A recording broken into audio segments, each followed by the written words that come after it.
Good afternoon. Welcome to the formal meeting of the Phoenix City Council. I will call the meeting to order and ask the clerk to please call the roll. Councilwoman Ansari. Here. Councilman DeCiccio. Councilwoman Guardado. Here. Councilwoman O'Brien. Here. Councilwoman Pastor. Here. Councilwoman Stark. Here. Councilman Waring. Here. Vice Mayor Garcia. Here. Councilman DeCiccio. Here. Mayor Gallego. Thank you for joining us today. Mario Barajas is with us to provide interpretation. Mario, would you please introduce yourself? Yes, thank you, Mayor. Hello, my name is Mario Barajas, and I'll be serving as today's Spanish interpreter for the City Council formal meeting. I'll now take a moment to introduce myself to our Spanish-speaking audience and review some housekeeping matters with them. Hola, buenas tardes. Bienvenidos a la reunión formal del Consejo Municipal. Mi nombre es Mario Barajas y estaré sirviéndoles hoy como intérprete a los de habla hispana. Deseo pedirles de antemano, si es que van a dar un comentario público, por favor, hable despacio, con claridad y evite tener distracciones de fondo.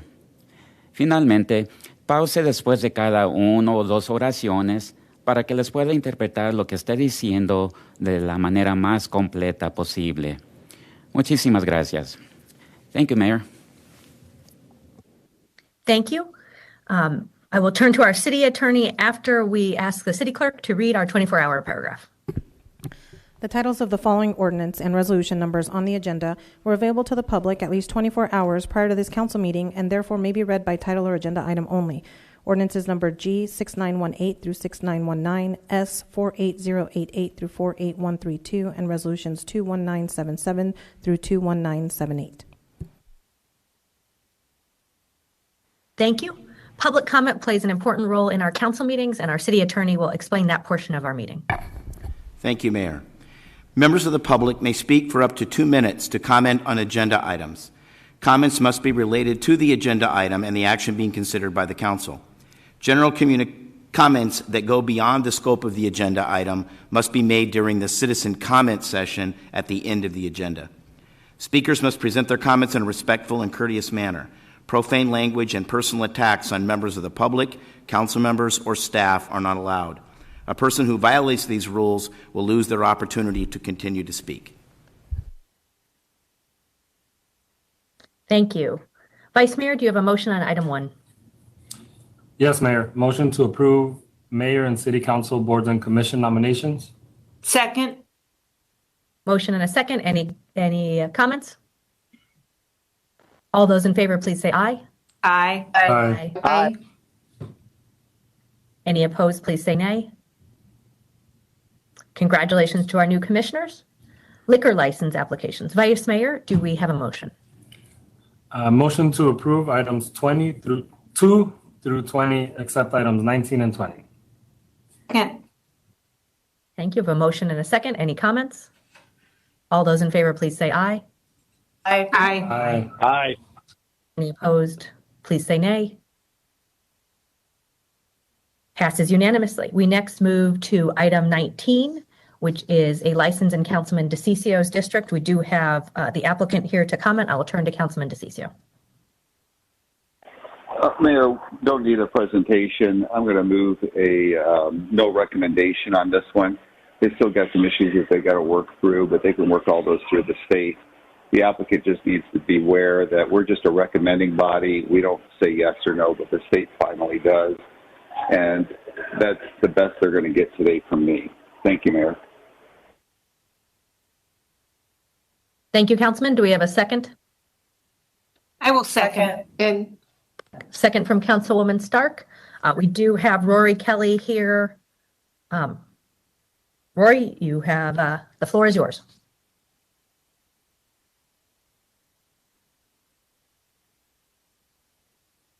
Rory is not on the line. All right. Any comments? Roll call. Ansari. Yes. DeCiccio. Yes. Guardado, Yes. O'Brien, Yes. Pastor, Yes. Stark, Yes. Waring, Yes. Garcia, Yes. Gallego. Yes. Passes 9-0. Item 20 is also in Councilman DeCicio's district, so I will turn to Councilman for item number 20. Thank you, Mayor. I'm going to make a no recommendation on this one as well. We've talked to the applicant just like we did on the last one, and they've got some valid points. And just make a recommendation, no recommendation on this one there. Thank you. Second. Thank you. Thank you, Councilwoman Stark. We do have 3 members to address the council on this item. We'll begin with Cesar, followed by Jeff Miller, followed by Andrew Samuka.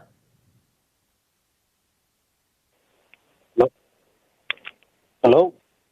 Hello. Hi. Thank you for taking us. I just want to share a little bit of what we're doing. I know we talked to the liquor department about this before. I'm the executive chef. I've been working on my menu for almost 22 years. I worked for companies like Cheesecake Factory, Jar House, Kona Grill. I was a national trainer for a long time. Worked for Masters a little bit of time.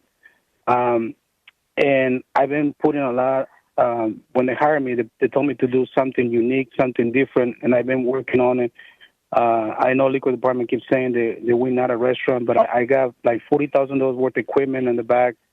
It's not a bar kind of food. We welcome anybody to come and check it out. One of the things that I feel, me working for those big companies, we never have problems with liquor department. I mean, I was part of the front of the house at one time, and I never feel harassed like I do now. For every time they come in, they're always trying to see if we're doing something wrong, which we're not doing anything wrong. I mean, we try to do something new for the community, something different, and they keep saying that we're doing something we're not doing. That's it. I'm sorry.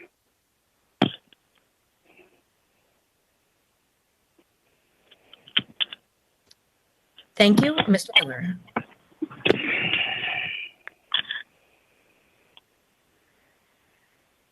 Good afternoon, Mayor and Council, and thank you for the opportunity.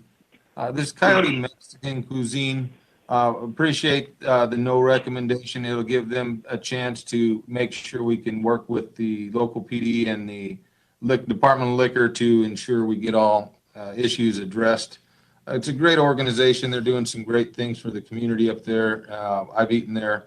They're going to work towards being a real restaurant.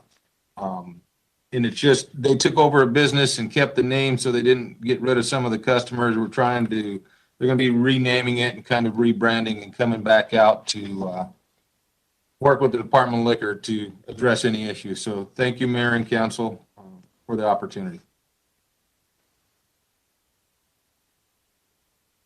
Thank you. Andrews. Hello, everyone. I'm Andrew Samuka. I moved from here from Minnesota, 2010. I opened a African restaurant in 2010. I had, some, it was successful, but, bad partnership made everything went sour. And since then, when I moved here, 2018, my goal was to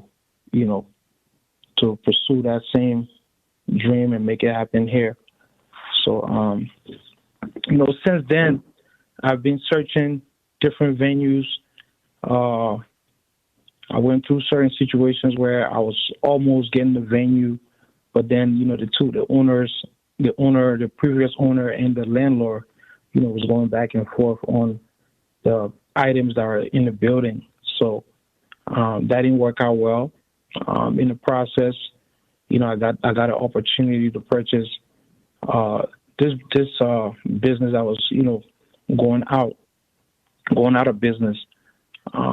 But since I started the process, it's been kind of tough.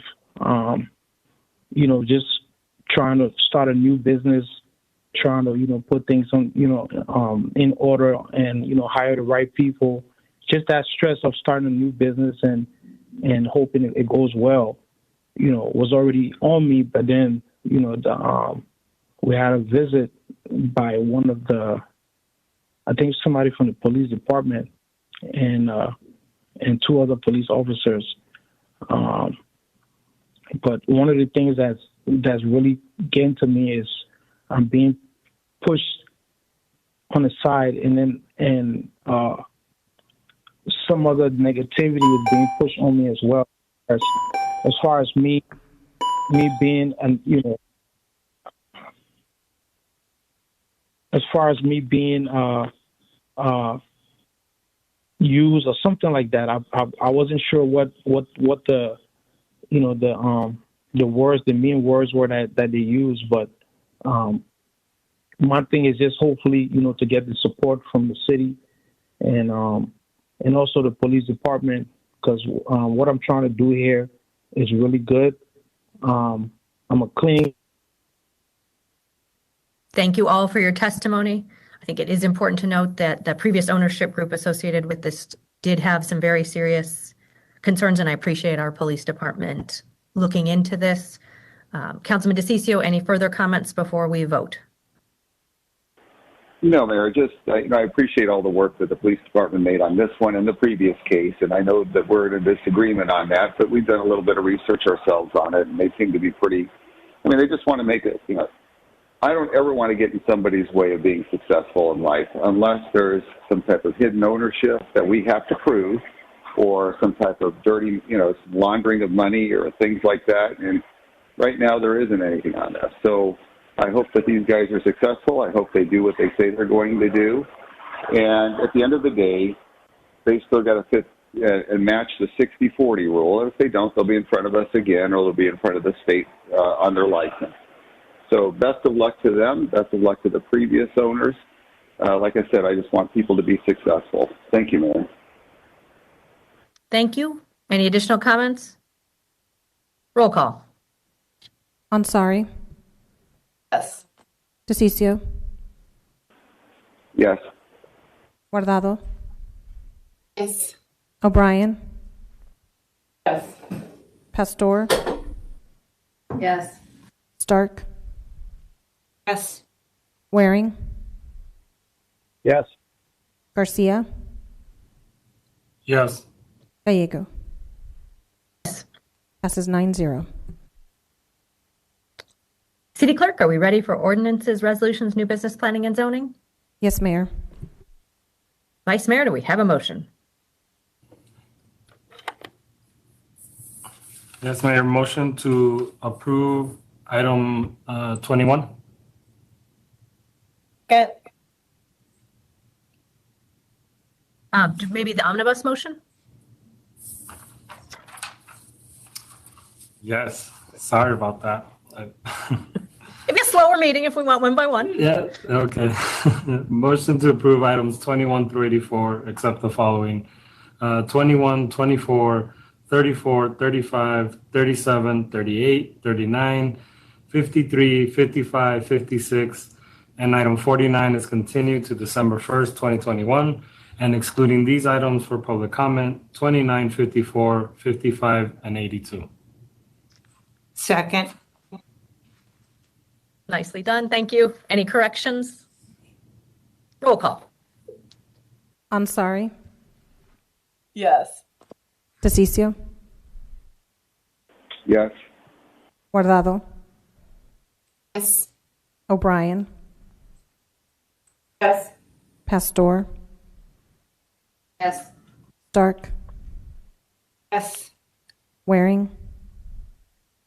Yes. Garcia. Yes. Gallego. Passes 9-0. Wonderful. Now we will ready for that motion on item 21. Thank you, Mayor. Motion to approve item 21. Second. Thank you. I'll turn to the Vice Mayor for comments. Thank you, Mayor. Made comments on this case before, and even got a couple of questions this week about if this settlement was justice. And I just wanted to mark that this settlement isn't justice for Mohammed or his family. Justice would have been for Mohammed to have had housing and resources. He was living without shelter and without the support we needed to give everyone. In order to care for all of the constituents, we need to provide housing, behavioral, and mental health resources and other programs instead of only turning to enforcement. I'd leave it up to the family to answer that question of what justice looks like for them. But what I've heard from them is that they want accountability. And what I've heard from them as well is they want to make sure that this doesn't happen to another family. I hope these funds help Mr. Mohammed's family, his young kids, to have a successful life and not have to go through some of the things he went through. I'm looking forward to continuing work with the CAP program to support folks with mental health. And I'm looking forward to looking into this case further. I think, like some in the community, I would appreciate the county attorney's office reopening this case and investigating what happened. Some folks have referred to this as something that's not settled. And so I just want to be, honor the family, understand what they went through, and I'll be voting yes on this. Thank you. Thank you. Councilwoman Guardado. Thank you, Mayor. Yes, as well, I would like to just take a moment and offer my deepest condolences to the family of Mohammed Muhaimin. Nothing we do as a council can ever undo what they have been through. We must continue to prioritize accountability and transparency, as well as services and support for those who need it in our community. Thank you, Mayor. Thank you. Any additional council comments? Roll call. Ansari, Yes. DeCiccio, No. Guardado, Yes. O'Brien, Yes. Pastor, Stark, Yes. Waring, No. Garcia, Yes. Gallego. Yes. Passes 7-2. We next move to item 24, Maricopa County Community College District Rio Salado Payment Authority, noting that Councilwoman Pastor will not be participating in this vote. Vice Mayor, do we have a motion? Motion to approve item 24. Second. Comments? Roll call. Ansari, Yes. DeCiccio, Yes. Guardado, Yes. O'Brien, Yes. Stark, Yes. Waring, Yes. Garcia, Yes. Gallego. Passes 8-0. Vice Mayor, do we have a motion on item 29 related to 13th Street, Van Buren, and Moreland? Motion to approve item 29. Okay. Second from Councilwoman Stark. Raleigh on behalf of the Garfield Neighborhood Association.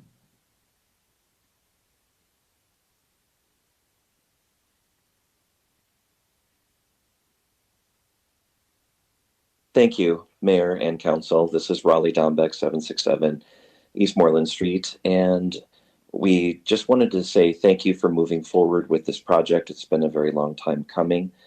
We appreciate that. And we also just wanted to get clarification on the properties and what the details of the acquisition.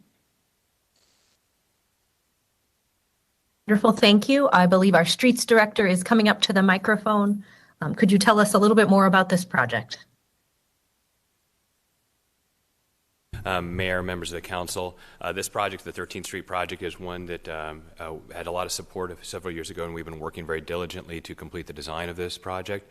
It's to complete a lot of necessary amenities in the stretch of 13th Street, just east of the downtown area. Specifically related to we're in the process of design on this project. As part of that, we've identified some land acquisition that's necessary for that. I would say that in the council report, there's 14 properties that are identified. However, 12 of those properties only require temporary construction easements related to them. So that just is a temporary necessary land right we need to be able to do the construction work. The 2 remaining properties are minor acquisitions that are necessary. They're triangle pieces at the corners of the property for us at the intersections of 13th Street and Roosevelt and 13th Street and Moreland.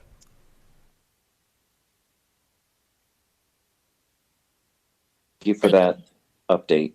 I just wanted to say if we could also, as a neighborhood organization, just be kept better informed of that, because that did cause some alarm in the community.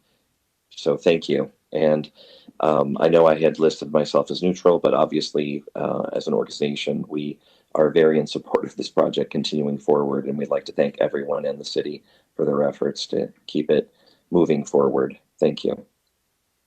Wonderful. Thank you. I know a lot of neighbors had been advocating for similar investment, and I think the Streets Department has been at several Garfield Neighborhood Association events, but I imagine would be available to come back again. And our Streets Director just nodded. Any additional council comments? Vice Mayor.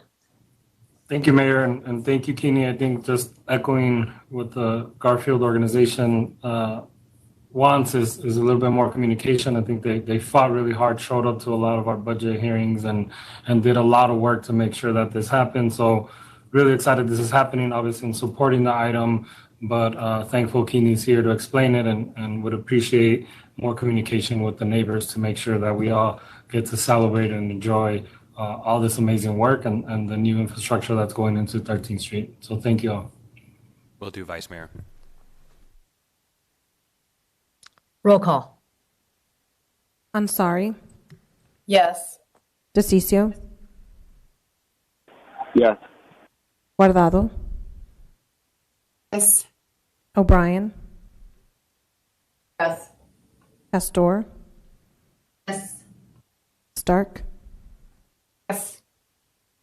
Waring, Yes. Garcia, Yes. Gallego. Passes 9-0.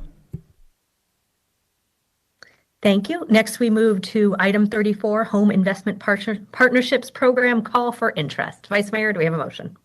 Motion to approve item 34. Second. We have a motion and a second. Awarding these funds are always an exciting vote for me at the council. I do have a few comments and maybe a question for either Gina or our housing director. But this one, several of us on the Phoenix City Council have tried to work more closely with the state housing department and its new leadership to line up on goals. They have just put out some funds with some priorities that are aligned with the cities, including support for housing for victims of domestic violence, veterans, people experiencing homelessness, and youth exiting the foster care system. I am they also assign some points for people who have other funding sources. And so I just want to ask, are we able to line up this pot of money so that projects in Phoenix might be able to compete with this pot of money for the state QAP? Thank you, Mayor, members of the council. The answer is yes. We are aligned in terms of what our priorities are and the opportunities within the state. And I'll let Titus Matthew, our housing director, elaborate. Thank you, members, Mayor and council members. Deputy City Manager actually articulated the QAP process for this year, effective April of next year, will be in alignment with Phoenix. And most of the Phoenix projects that apply for our home funds will be in alignment with the state tax credit application process as well. And we hope to issue our award letters subject to council approval in March as well to align it for the application period as well. Wonderful. And when you say next year, you mean the awards they will make in 2022? That is correct. Wonderful. Thank you. And then I just, in the past, we have awarded these funds through projects throughout our city. And I would be excited again if we have geographic diversity in where we award these projects, because we need affordable housing in every single part of our of Phoenix. There's data in Maricopa County saying 20% of our population has housing challenges right now. And so that's common throughout our county. Also was very excited that sustainability and energy efficiency is an area where we are awarding points. There are housing authorities that are looking at net zero goals. We've awarded in the past to some projects with solar integrated, and I am excited to see what is out there with this round as well. So thank you. Housing is on our residents' mind very much, and we'll hopefully get some high quality projects that we can show off. Additional council member comments? Roll call. Ansari, Yes. DeCiccio, Yes. Guardado, Yes. O'Brien, Yes. Pastor, Yes. Stark, Yes. Waring, Yes. Garcia, Yes. Gallego. Passes 9-0.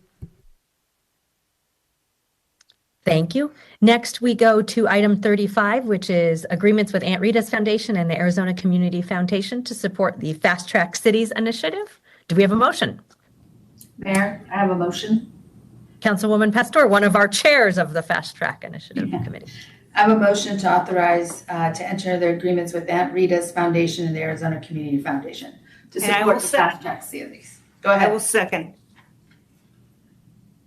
I'm seconding.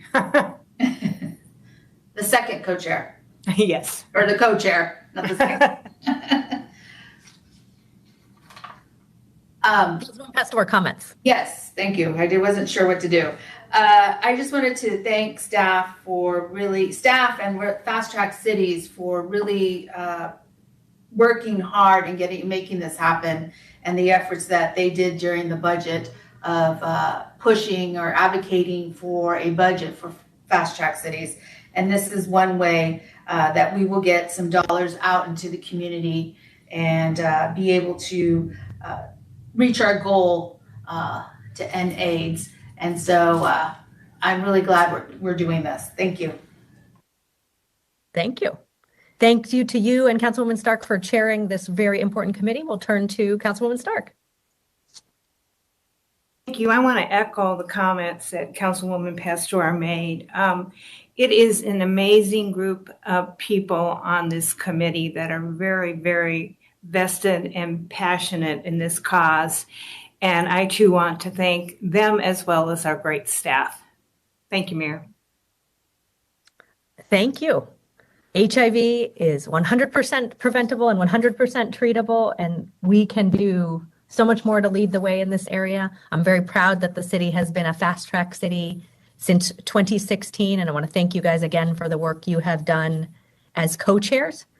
Some of the great work that the committee has done has been the creation of the Rapid Start Protocol, State of Arizona Rapid Treatment, which is to have newly diagnosed HIV patients start on ART within 5 days after diagnosis or after re-engaging in care.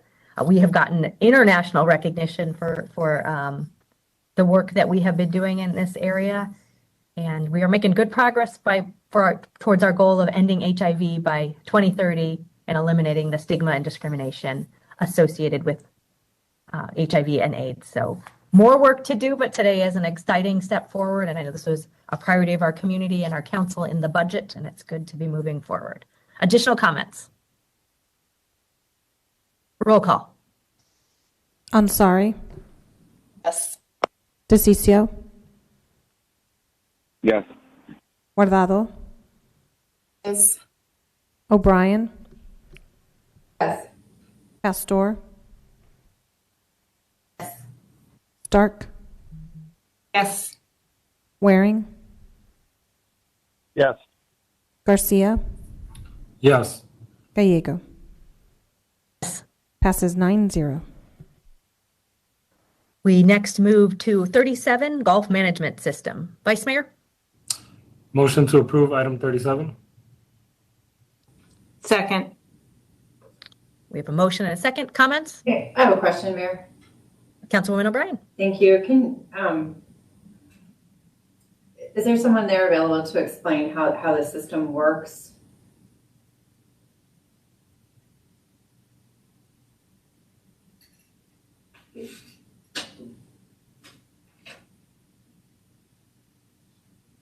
Please welcome our Parks Director. Thank you. And our Deputy City Manager. Good afternoon, Mayor. Councilwoman O'Brien, I'd be happy to answer any questions. Thank you. So this is explain how it is that this does not impact our general fund. Absolutely, Mayor, Councilwoman O'Brien, members of the City Council. This is a contract that we have had for many years that we went out for a new solicitation on. And the way this works so that there is not an impact to the general fund is that we essentially give the vendor a block of tee times, golf tee times every month. They then go market and sell those tee times, and that's how they generate the revenue that they need to cover the expenses of the software. The software allows us to accept credit card payments, perform the online bookings of tee times, and track other valuable data related to our city golf courses. And so it's just a block of tee times. It's not all of our tee times. Councilwoman O'Brien, Mayor, members of the City Council, you are correct. We go through and identify a very small portion of those tee times. They are not our most popular booked tee times either, I can tell you that. They tend to be tee times that are not booked by us historically. So it also serves a dual purpose of helping us get those tee times booked and further market and promote our golf courses. Excellent. Thank you so much, Mayor. Thank you. Any additional comments or questions? Roll call.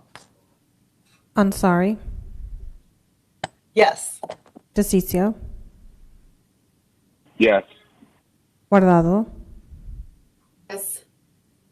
O'Brien. Yes. Pastor.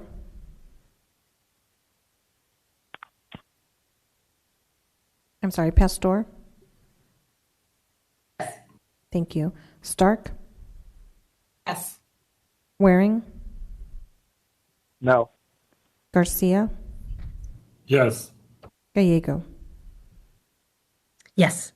Passes 8-1.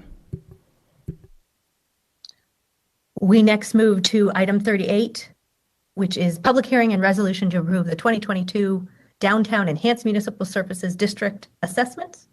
We will open the public hearing. We do not have any members of the public here to comment, so I will close the public hearing. Council member questions or comments?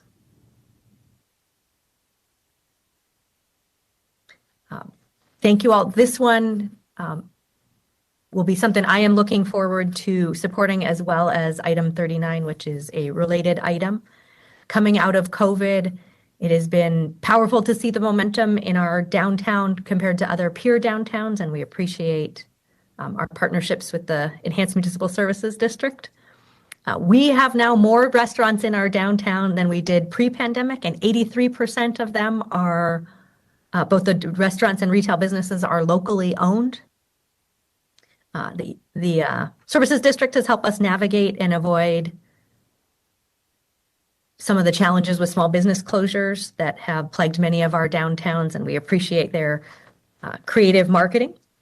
We've also seen a 77% increase in total commercial and residential projects under construction in the Downtown Phoenix Partnership 1.7 square mile area between the end of 2019 and Q4 of 2020. We have 3,700 residential units under construction and 3,200 in pre-development. So we will have the same amount of residential units in the next 2 or 3 years as we produced over the last 20 years. Our ambassadors are very busy. Before the pandemic, they were getting 4,500 assists with patrons per month, and last month they had over 10,000 assists. Also really appreciate the work the green team is doing on removing graffiti and trash. It was over 2,000 graffiti tags last year. So appreciate the hard work and look forward to even more investment and amenities in our downtown. Roll call. Mayor, if I may, we do need a Mayor. motion. Yeah. Oh, thank you. I was so excited. Vice Mayor. Motion to approve item 38. Second. And I think we had a second from Councilwoman Ansari. Yep. Roll call. Ansari, Yes. DeCiccio, No.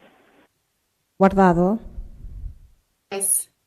O'Brien, Yes. Pastor, Yes. Stark, Yes. Waring, No.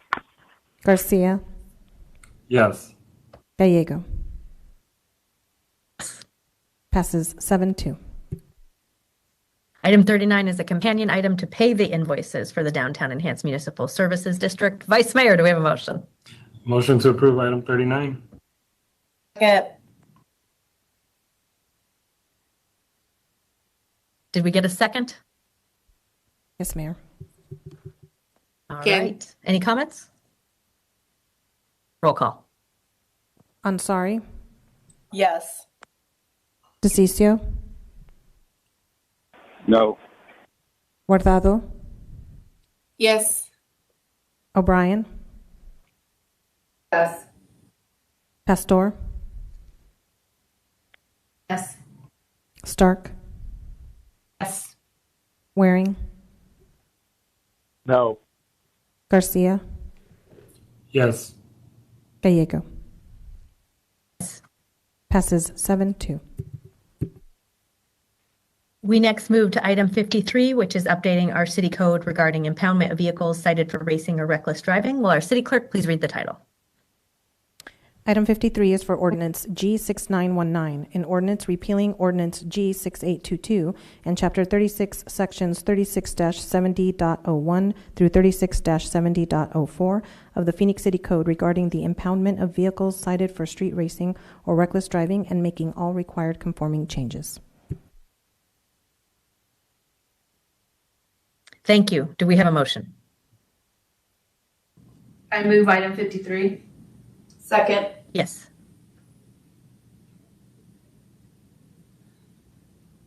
Second.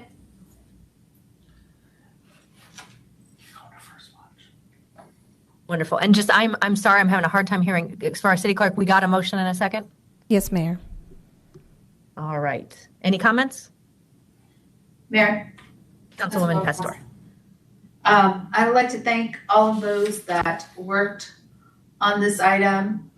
We had during 2020 or even beforehand, had several people approach me in the Maryville area regarding street racing and some of the pieces that were happening within the shopping centers and shopping malls.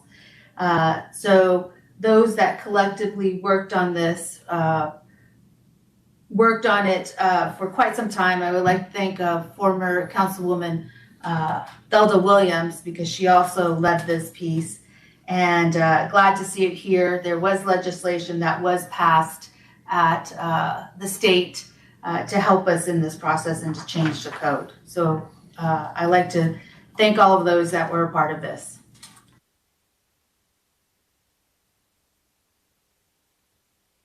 Thank you. Roll call.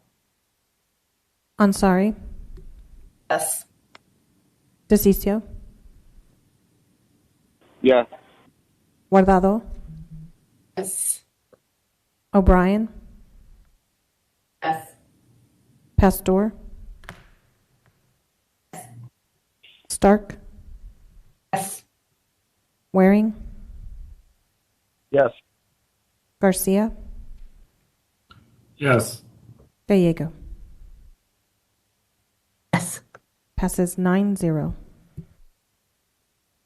We next go to item 54, the Green Transit Technology Request for Proposals. We will begin with public comment, beginning with Autumn Johnson, followed by Julian Zepeda. Yes, good afternoon, Mayor and Council. I will reserve my comments for the next item, but do support this item. Thank you. Thank you. Mr. Zepeda.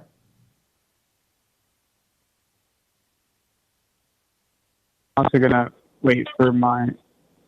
Hi, good afternoon. This is Julian Zepeda. I'm actually going to give my comment for the next agenda item as well.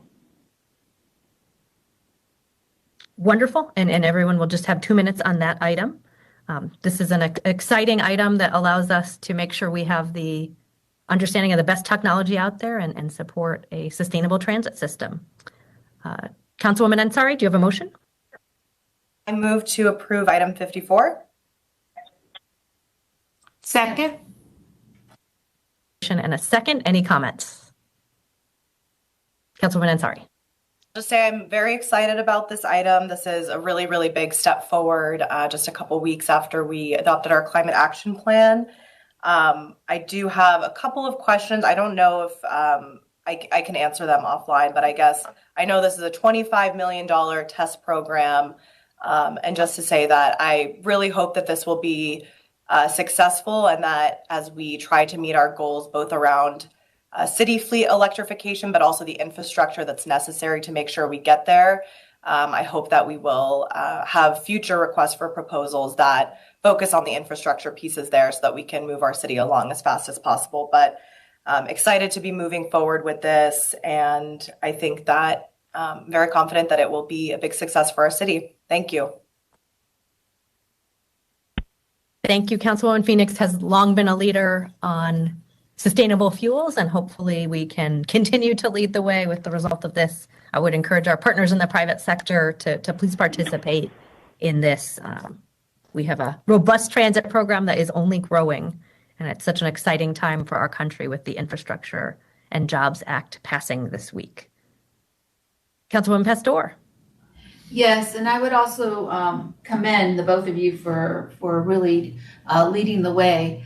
I would also like to ask staff or put on record that they come up with a plan on how we will reach these goals, and working with the sustainability, the 2050 piece in the way we're going to meet our benchmarks and start implementing some of these items, or put in a plan and then we're able to implement with the timeline and dollars.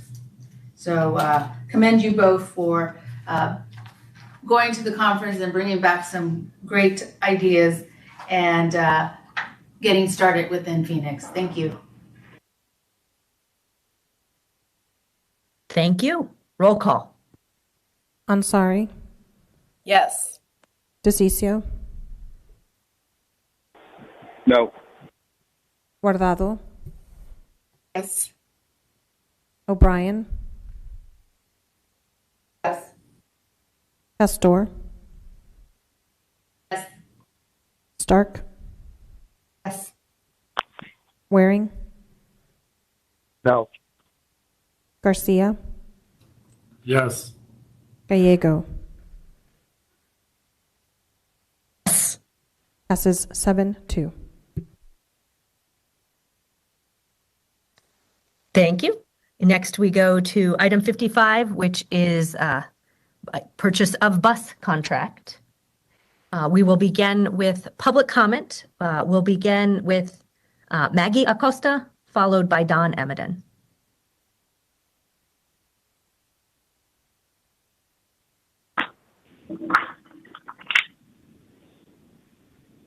Hi, can you hear me?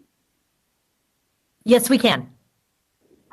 Okay. Hello, thank you for letting me give you the time. My name is Maggie Acosta. I live in Phoenix, on District 7 to be exact. It would be on 71st Avenue and Indian School.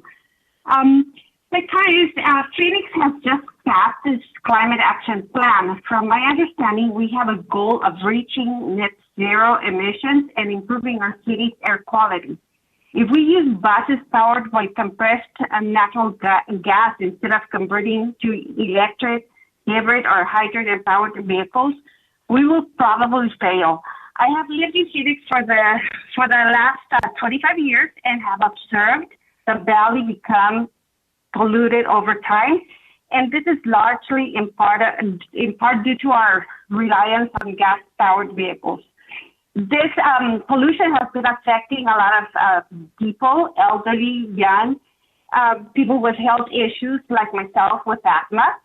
So it's I really believe that there are other cities who use electric vehicles, and I would like to see us not locked into a contract that makes us dependent on dirty fuel sources when there are new technologies available. Thank you for your time.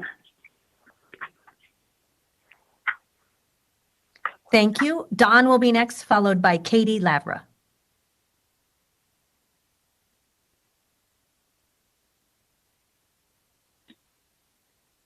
All right, I guess that beat me. Hello?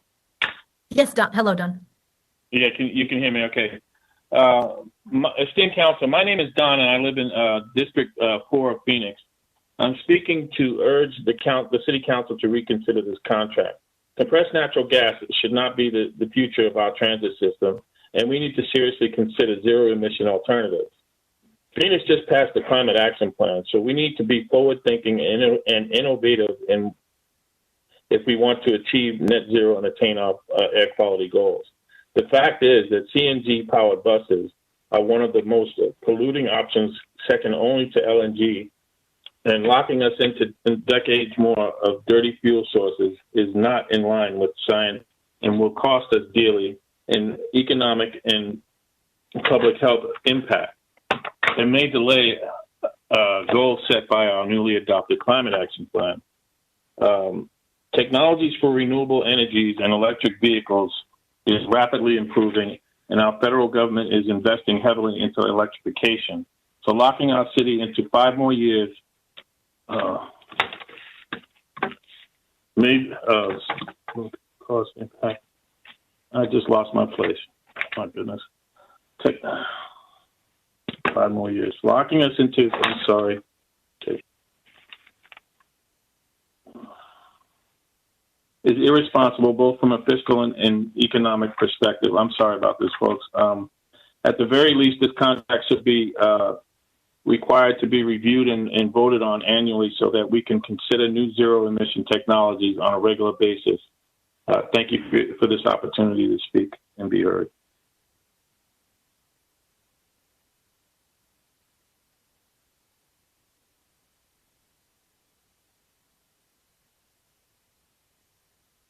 Our next. Thank you, Don. So Hello? Katie will be next, followed by Autumn Johnson. Can you hear me? We can. Okay. My name is Katie Lavra, and I've lived in Phoenix all of my years, 61 years that I have been alive. And I'm calling to urge the City Council not to buy the buses that use compressed natural gas, to purchase hybrid or electric buses. Since Phoenix has started making moves to be more economically sound, we should not lock in for 5 years with the dirty air buses. Instead, we should look ahead at the more environmentally clean buses. Technology is moving so fast, locking Phoenix into a 5-year contract with buses using compressed natural gas does not make any sense. What makes sense is to invest in hybrid or electric buses. In addition, we request that, there's issues with the request for proposal. It does not make sense, as I said, as the city to be making them big moves to be more sustainable, that we would only request proposals for CNG or biodiesel buses, especially up to a 5 years worth of replacements when we know technology is moving so fast. I do thank you for your time, and I do urge you to vote no on this and to get some more proposals. Thank you for your time. Thank you. Autumn will be next, and Julian will follow. Good afternoon, Mayor and Council.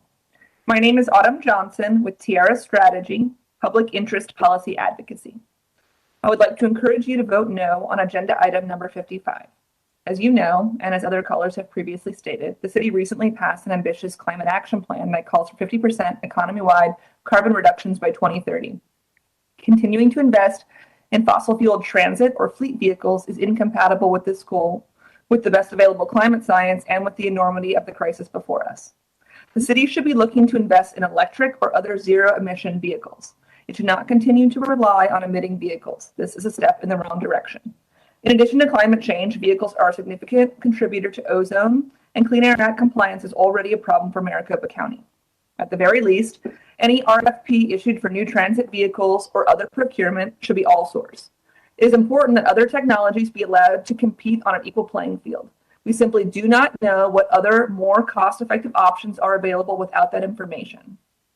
The public interest is not served by continued investment in fossil fuels, especially when we do not even know if that is the most fiscally prudent option.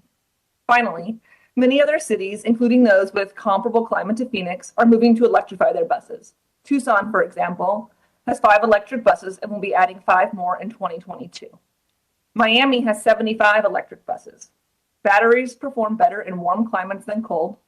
Electric vehicles are the future, and it behooves the city to figure out how to modify their systems to accommodate that change sooner rather than later. Replacement of any items with a lifespan of over a decade should be made with an eye towards the future, not the past. Please vote no on item number 55. Thank you. Julian will be next, followed by Irma Pacheco.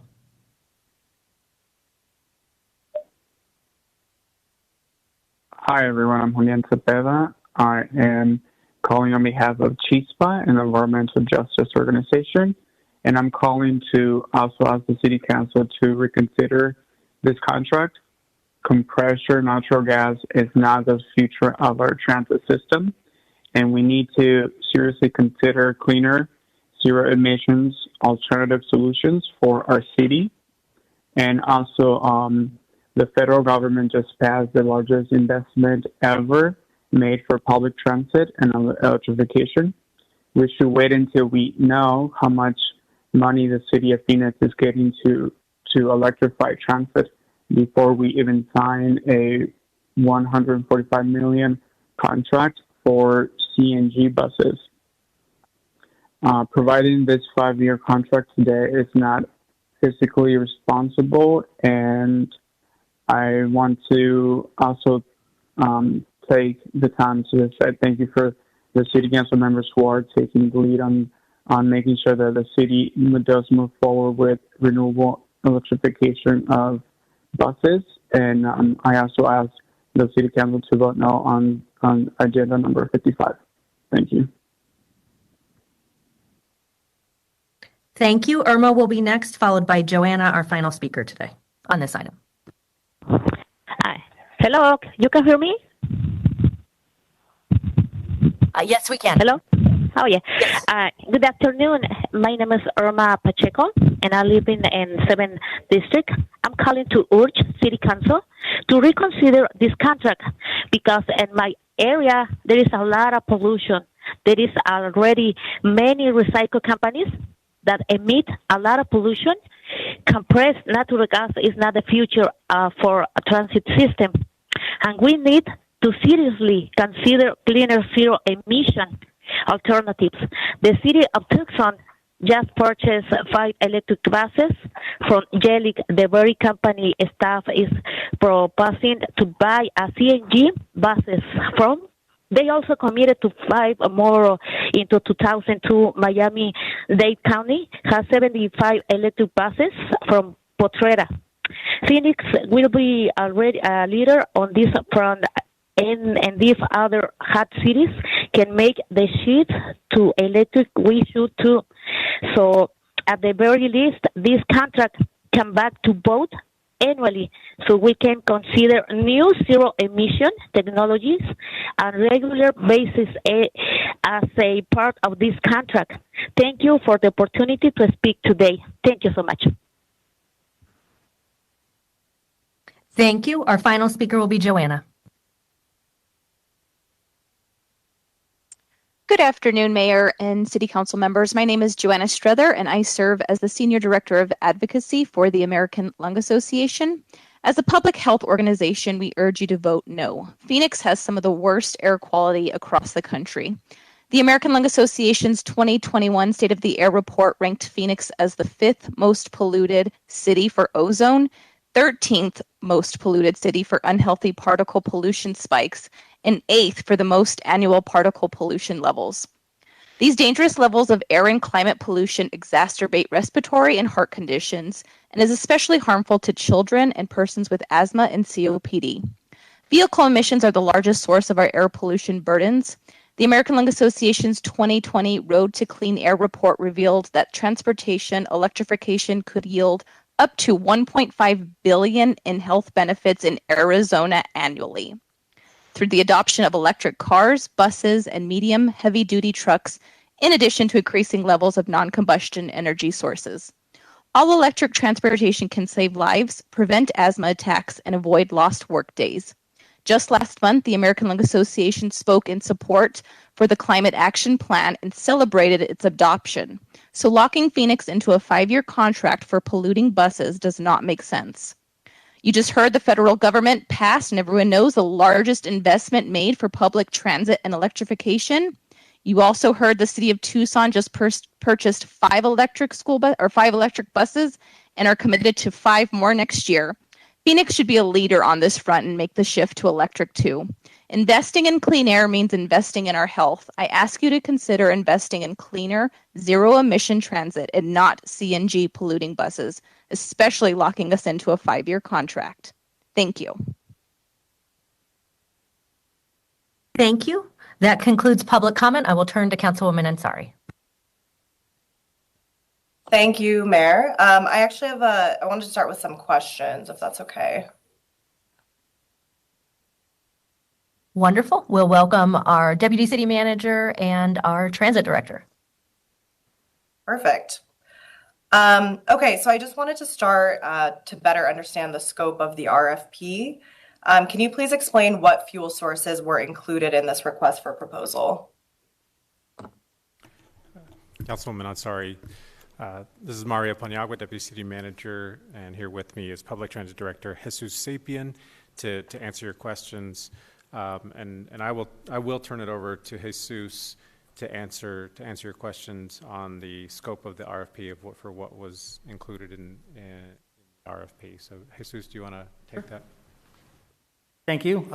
Mayor, Councilwoman Ansari, the scope of this particular RFP was CNG and biodiesel, and that was the request we made to Council in February when we requested to issue the RFP. And the rationale behind that is in 2013, we did an analysis of our overall fleet fueling infrastructure. We were observing some changes in the transit industry relative to movements between propulsion systems. And so at that time, we presented to the Council a recommendation to have a mixture of 2/3 of our fleet operating on natural gas and 1/3 operating on diesel, which in our case is biodiesel.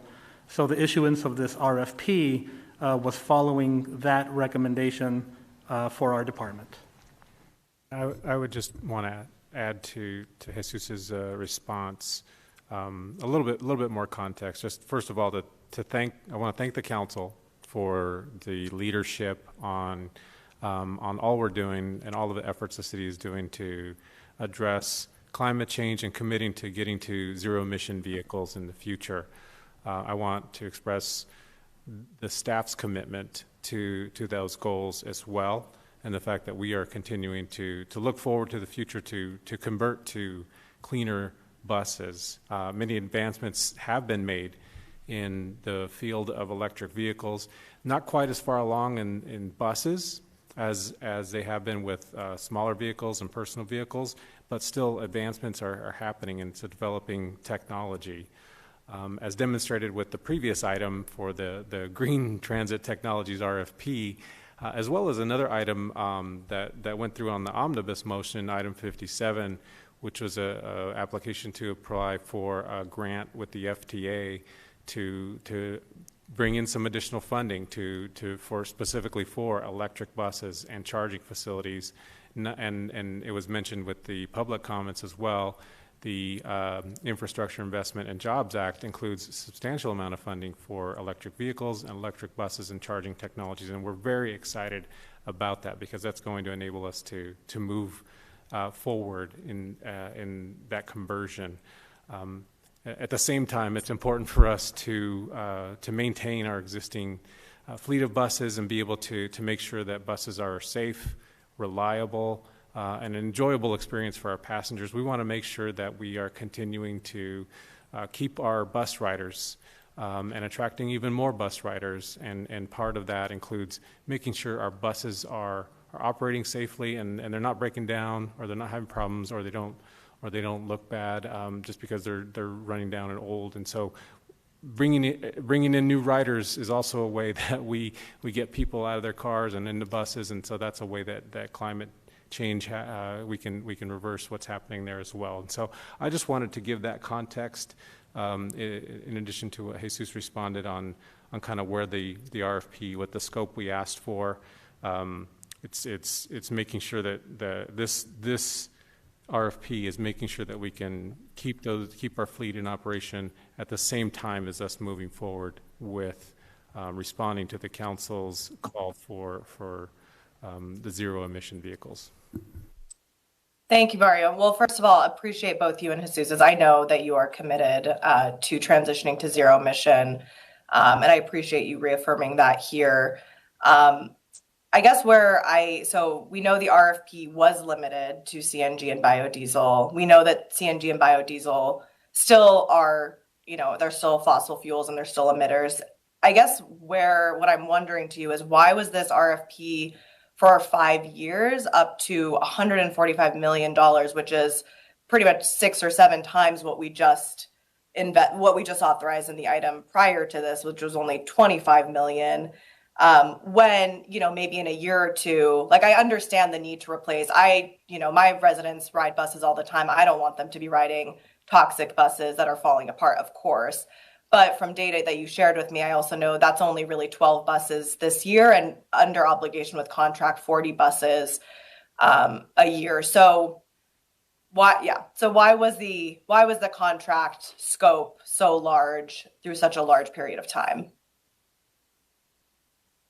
Mayor, Councilwoman Ansari, thank you for that question, and a little bit of background. So if you'll indulge me, I've been with the Public Transit Department almost 15 years, and I would say for about 10 of those, we have tested other technologies, literally kicked the tires on hydrogen, battery electric, hybrids, LNG, CNG, diesel, biodiesel, the list goes on. And several years ago, our tests with battery electric buses showed the buses to travel approximately 80 to 90 miles.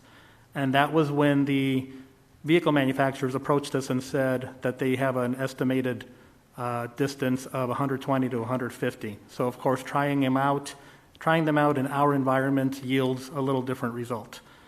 Over the years, we have continued to test them, invite the vehicle manufacturers to our environment, both in the spring and summer. And the latest advancement, I'll call it, in technology was we observed buses that traveled between 150 and 180 miles. So the technology has improved, but in looking at the way that our regional transit system is structured, as you know, we not only operate within Phoenix, but adjacent cities. Phoenix operates 55% of the service miles on the bus side, so we need buses that cover a great range. So two things. Number one, we issued the RFP for 5 years, just in case we need to cover the 5 years of vehicle replacements, but we also have language in the RFP that says that we are not committed to buying all 5 years worth. So if we do find another viable technology that we can start replacing buses with, we can absolutely do that. But at the same time, we recognize that from a procurement standpoint, we just in case cover ourselves for 5 years from a bus replacement schedule. Okay, thank you for that context. Can you also, so just to clarify the point that you just made, Let's say we replace this year and next year the buses that most urgently need replacement and meet our obligations of the 40 replacement under contract. And then let's say through the RFP in item 54, we see next summer or the year after that, that we are meeting our benchmarks and the hybrid or hybrid electric vehicles are working here. Are you saying that that means if that's the best, then we can transition, either expand those RFPs or just not live out this 145 million? Yes. So, Mayor, Councilwoman, I'm sorry. That's absolutely what we can do. We can transition from one technology to the other once we identify one that is proven in our environment. Okay. All right. That is Mayor? good to know. I think I have some comments at the end, but I want to go to other council members who want to speak too. Thank you. Mayor? Wonderful. We'll go to Councilman DeCiccio, then Councilwoman Guardado, and then the Vice Mayor. Thank you, Mayor. So unless they're, believe it or not, I actually like clean fuels. I know as a Republican it sounds strange, but I do. And it's interesting always with government, it's always the first to tell everyone else what to do, but when it comes to them, well, it's too difficult, it's too hard to do that. These things are never easy decisions to make. They just aren't. You're talking about literally beginning to retrofit an entire fleet. It's either you're going to do it or you're not. The fear that anybody should have here is unless you know exactly the amount of buses that they're going to purchase in the first year or second year, when, people look toward, hey, we'll monitor this, we'll see what it's like after the first year, you'll see individuals buying large amounts right up front. That's what will end up happening. Why not? I mean, I don't know if there's a huge rush to do this today, but why not put it out to where you do an additional RFP, include the electric buses in there, and see what they come back with? I mean, why not be able to compare all uses at the same time? I think we're all smart enough to figure out which buses would be the right ones or not be the right ones to do. The way this is today, or even with monitoring, I'm not going to support that. But at the same time, if people want to do a comparison, the more options you put on the table rather than having one or two people dictate those options, the better off we're all going to be as you move forward on anything. So from my end of it, I think, we would have easily been able to determine whether or not 80 to 90 miles was enough versus 120 miles, or how those schedules could work. I mean, we could have made those determinations ourselves, but we weren't given those options to do that. So I'm not going to be supportive of this in any way unless it's either to go out and redo this or to turn it down. Thank you, Mayor. Thank you, Councilwoman. Councilwoman Guardado, followed by the Vice Mayor. Thank you, Mayor. I guess one of my biggest questions is to the two of you, or mainly to you, Jesus. You're the expert on this. When can we see a plan on how we're shifting, from what we're doing now to electrical? Because it's not. I think we're beyond whether how much this is going to cost or what's more costly. I don't think those are the numbers or the comparisons that we should be doing at this point. I think it's more about like, okay, where's the research? We're seeing other states around the country. We're seeing other places that are moving to electrical and have a plan and have a timeline on how we're going to get there. I will definitely support whatever Councilwoman Ansari would like for me to do. But I do think that given that that's the directive, that we've had, that I think that's a sentiment that I think all of you guys have gotten from the City Council, that we want to move into electric everything, given the situation in our state and in our country. I think it is a little mind-blowing to see that this RFP still went out the way that it went out, and that we still did things the way we did them. I definitely would like to see a plan done, like in the next couple of weeks, on how we're moving into that direction, because these are 145 or 150 million dollars that we could be putting into that, because I know it's going to cost more, but it's about how is it that we're efficient and how do we truly commit to what we said we're going to do and just try to get it done, because we do have that reputation where we say we're going to do something and then it either doesn't get done or it takes years for it to get done. And I do think Jesus that we just need to figure out how do we move that forward. Thank you, Mayor. Thank you, Vice Mayor. Thank you, Mayor. Agree with Sal and some of what Councilwoman Guardalo said. I think we have to lead the way on this. I think acknowledge our own mistakes. We voted for this in February. We asked staff to move forward with this. And what I'm saying now is I regret that. And that was before we had our plan that's now put forth that we've accepted. And now that we have that plan, this is in direct contradiction to that. I think especially we have a 5-year commitment. I'd be okay if, I understand that we have a couple of buses we have to make sure that are okay in the next year, but I don't see how we can move forward with a 5-year commitment to something that's directly contradicting the plan that we just approved.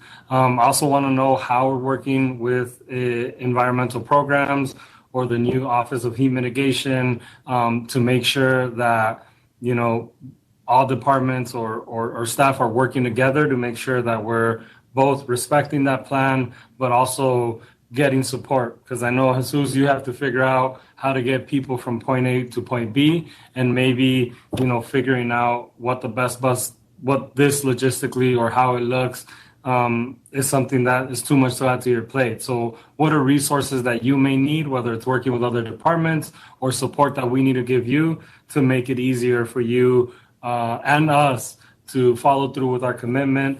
Obviously, we see the community cares. It is an issue. Councilwoman Ansari and the mayor just came back from the conference. I think others have mentioned it's a crisis that we've acknowledged, that we've set a plan forth for, and I think we should respect it and move forward with that. So unless we shift this around, I can't support this proposal as it is. I can't commit to 5 years when we literally just voted the item before to figure out new ways of doing it. And I understand that we've tried in the past to understand where the technology is. Made a little joke earlier, we're probably 3 or 4 iPhones from the last time we had this conversation. So I do see, and others have mentioned other cities and other folks figuring this out. I think we could do it as well. And we shouldn't commit to 5 years until we make this happen. Thank you. Thank you. We'll go to Councilwoman Pastor and then back to Councilwoman Ansari for. So understanding the elements and pieces of this, because we are part of a regional transit system, and what happens in Phoenix affects all the region. Affects Tempe, affects Scottsdale, affects Glendale, all the border areas of how we move our buses and our transit through. I do feel we do need to move and support our sustainability plan. My recommendation, or actually I'm going to make a motion, that this item is continued until, my motion is to continue this item until staff can come back and bring something to us that includes, or maybe it's only the 40 buses and it's not a 5-year, or we put this year, something needs to happen in order for the majority of us to be in, to feel comfortable with this. So I'm asking for a continuance. And Councilwoman, would you be comfortable with a continuance to a date certain? And then, well, let me ask our city attorney, do we need a date? Mayor, members of the council, yes. When we're continuing something on an agenda, if it's not withdrawn, it's going to be continued. You need a date certain. Okay, I will turn to Mario and Jesus to what I think we have December 1 or December 15th, our upcoming formals.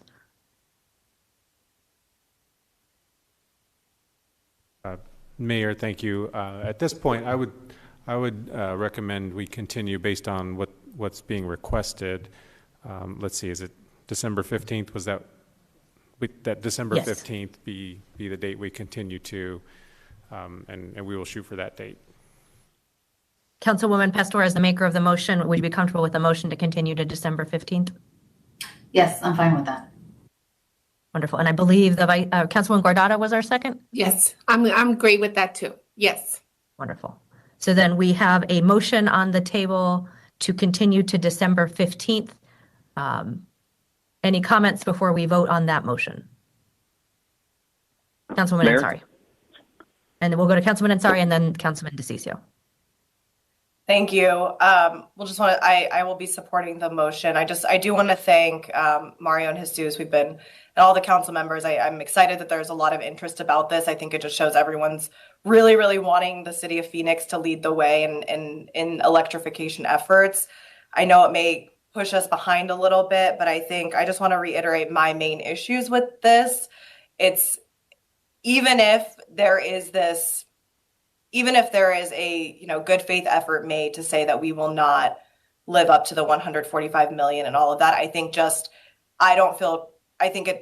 several of us clearly don't feel comfortable authorizing that much towards a fuel source that is toxic and harmful, and that is counter to everything we're doing in the climate action plan and the significant amount of hours and manpower being put in by senior city staff members through the electric vehicle ad hoc. So if there's any way to limit that would be great. I had mentioned previously, and what we thought maybe we'd get to today would be an annual review at council, but I know the conversation has shifted now, but I just think we need to be looking at this regularly as a full council every single year, and putting out RFPs that are relevant to the time and the research and the technology of that current moment, not what was the case a couple years back. So that would be my hope in whatever comes out in the continuation. Thank you so much. And so we will next go to Councilman DeCiccio, and then our team has informed me that Karen Potter was online and registered far in advance of the deadline. So after Councilman DeCiccio, we will go back to public comment for one public comment. Oh, thank you, Mayor. And following what Councilwoman Ansari and Garcia just spoke about, so this is more of a direction towards staff when they come back with how do we do this? How do we get this done? And you also are going to need to come back with, what is the number that you would need in the next year or so? You don't want a dilapidated system. I get that. But you only have you can strike when the iron's hot.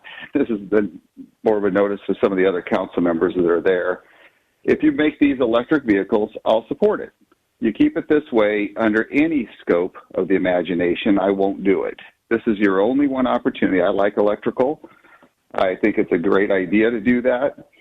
But it's the only time you can get something done is when you're able to purchase in mass numbers. It's hard to get one little group to do that in the private sector. But if government does this, then you're going to see the other cities coming along because they're going to do that. They're just going to do it. We know Tempe will probably head in that direction. Mesa will likely head in that direction. I think they're the first ones that bought the electric school bus, or I think they're part of that school district did. Fire truck. Or fire truck, that's it. Sorry, thank you for that.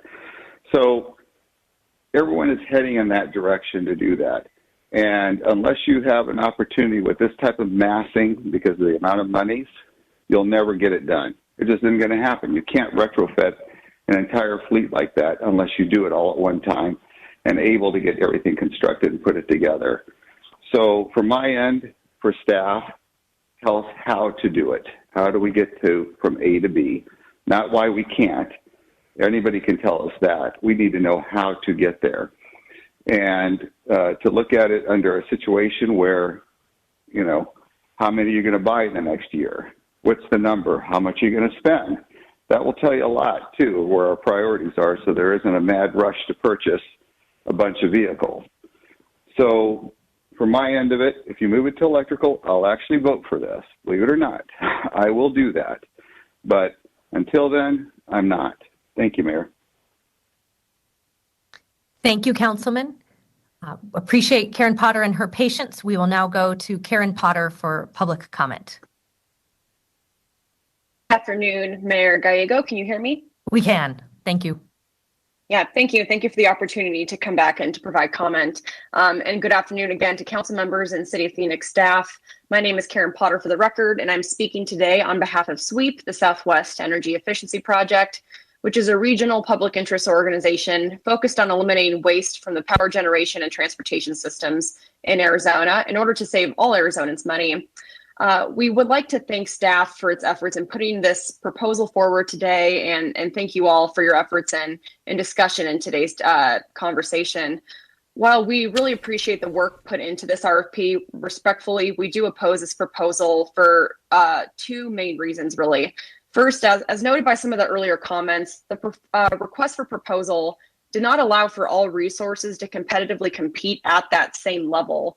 While we really commend Council's previous vote to approve the green transit technology proposal, it remains unclear why electric buses were not allowed to compete at that same level as CNG or biodiesel technology in this specific RFP. As the city jumpstarts investments that will assist in achieving its climate action goals while also spurring economic development, limiting competition in a bidding process like this can make that much more difficult. And second, that the city should not make significant transportation investments before understanding all of the options available from federal dollars that will trickle down to help all Arizona cities, including the city of Phoenix. The funding available to the city will be significant, and SWEEP believes that the city should coordinate the current needs of transit buses, other fleet vehicles, all in a really coordinated fashion to best maximize the benefits we get from those federal dollars for the benefit to the taxpayer and to the city at large. So in conclusion, we do urge the council to consider other options and to not make a decision without considering all of the pathways in front of you. Thank you so much for the opportunity to speak. Thank you, Karen. And again, we appreciate both your testimony and your patience. Motions to continue can be done on a voice vote. So all those in favor on continuing this item, please say aye. Aye. Aye. Aye. Aye. Any opposed, please say nay. Aye. That one passes unanimously. Thank you. We continue our focus on transit with item 56, a request to retroactively authorize to submit to the FTA for ARPA dollars for route planning restoration grant application and enter into a grant agreement. Do we have a motion? Motion to approve item 56. Second. Thank you. We have a motion and a second. Comments? All those, okay. I'm not hearing any comments. Then we will go to roll call. Ansari, Yes. DeCiccio, Yes.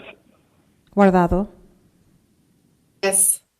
O'Brien, Yes. Pastor, Yes. Stark, Yes. Waring, No. Garcia, Yes. Gallego. Passes 8-1. Thank you.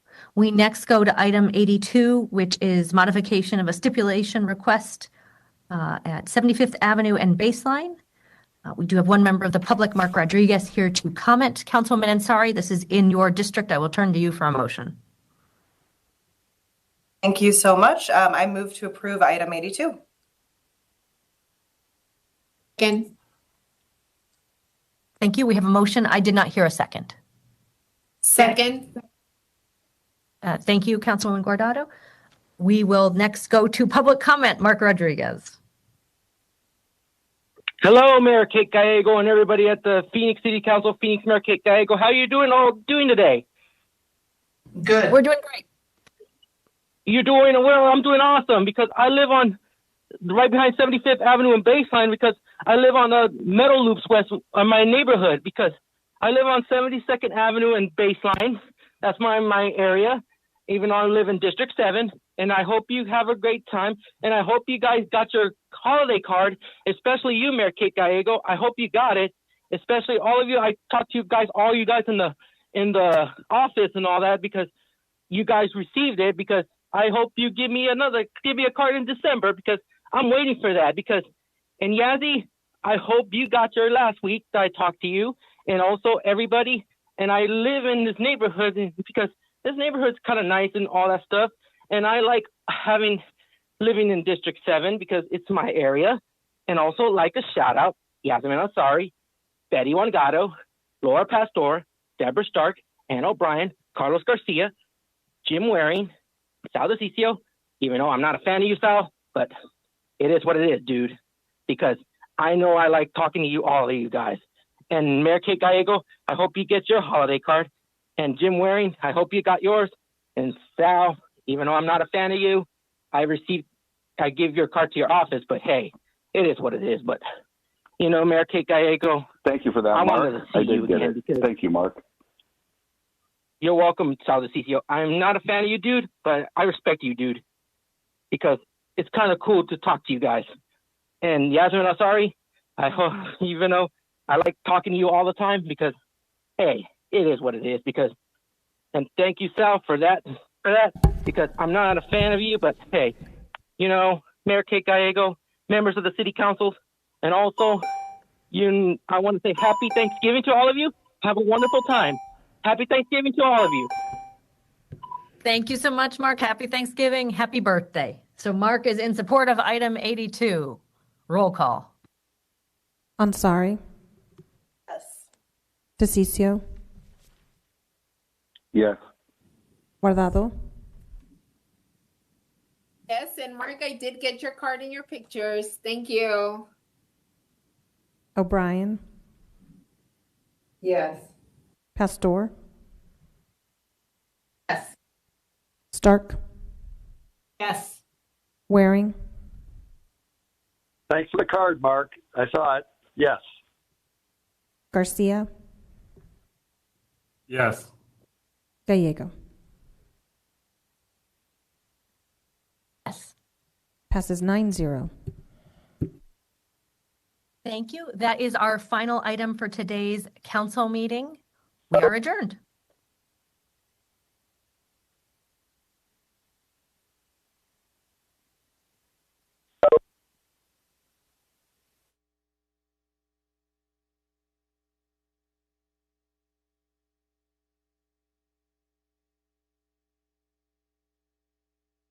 No, that's just, you're in a small sect, and let's broaden your vision of that out. I mean, so take that perception, because it occurs, and it is documented in the psychological world, to the employee that has to be